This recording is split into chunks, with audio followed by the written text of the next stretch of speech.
No, here in this is about 350 crores for the infrastructure as well as the equipment that is needed in the 600,000 square feet of incubation area. And it will be the world class. And as I said in the speech, we have studied all the models in the world. And now we have come out with the best, design and architecture.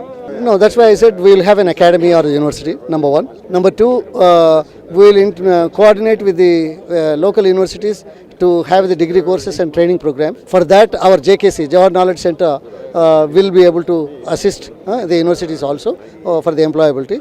Number four, we want to request the Government of India to make a reservation of 5 to 15% of airtime in all the channels so that the local content can be had an opportunity to present. As of now in Hyderabad, there are about 90 and odd small players, and they are scattered all over. So we want to bring them at one place, give an opportunity for them to, do a better job.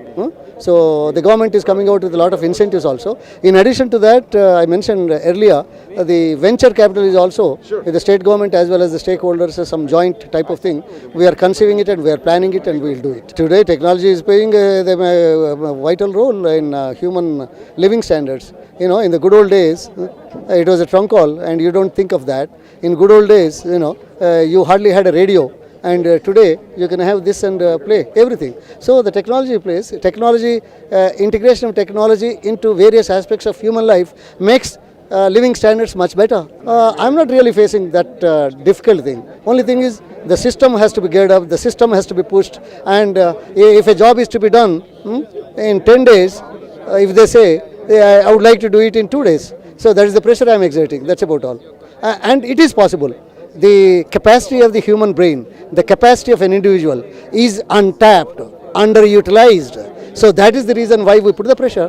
Maybe our goals and ideals may be too high, but at least we are making an attempt.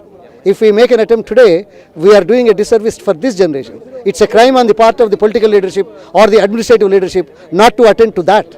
That's why we are doing it.